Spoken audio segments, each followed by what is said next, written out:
নমস্কার বন্ধুরা, আজকে রান্না হবে সয়াবড়ি দিয়ে একটা তরকারি। তো এই দেখেন সয়াবিন এগুলো গরম জলে ভিজিয়ে জল চিপড়ে নেওয়া হয়েছে, আর এখানে আলু সেদ্ধ আছে। তো এগুলো সব মিক্সিতে আগে মিক্স করে নেব। এই যে সয়াবিন এবং আলু সেদ্ধ পেস্ট করা হয়ে গেছে। এবার এর মধ্যে সমস্ত মশলা টশলা মেখে নিয়ে বড়া আকারে ভেজে নিতে হবে।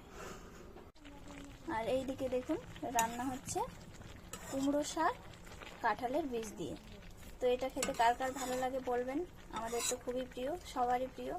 তো এদিকে রান্না হতে থাক।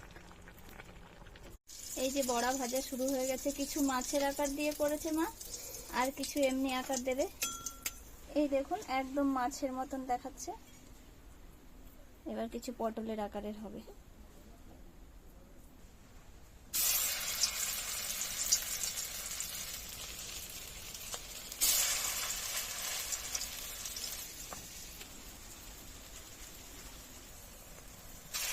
এগুলোকে মুঠার আকারও বলতে পারেন কিন্তু আপনারা।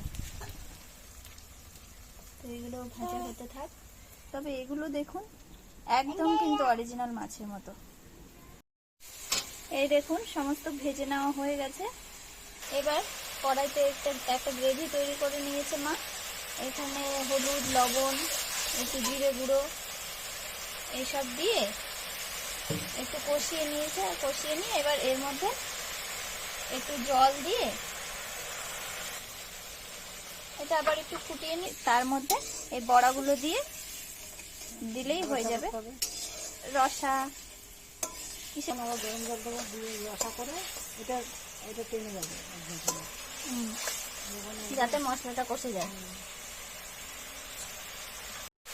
এই দেখুন মশলা প্রায় কষে এসেছে। তেল ছাড়া ছাড়া হয়ে গেলে এর মধ্যে গরম জল দিয়ে ফুটিয়ে নিতে হবে।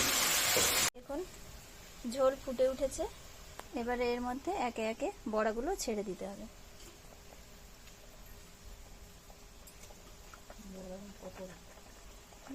পটলের মতন আকার।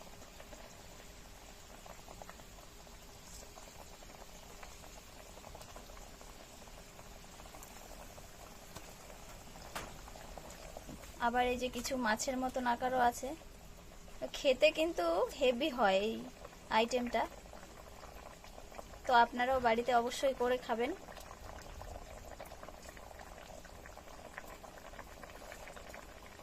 দেখুন দেখেই মনে হচ্ছে যে কতটা টেস্টি হবে খেতে। এটা দেওয়ার পর আর বেশিক্ষণ ফোটানোর দরকার নেই। আর ইতিমধ্যেই দেখুন এই যে কুমড়োর শাক তৈরি হয়ে গেছে কাঁঠালের বীজ দিয়ে রান্না। তো দেখুন কেমন লাগছে। আর এদিকে সয়া বড়ি দিয়ে যে বানানো রসা সেটাও কিন্তু রান্না হয়ে গেছে।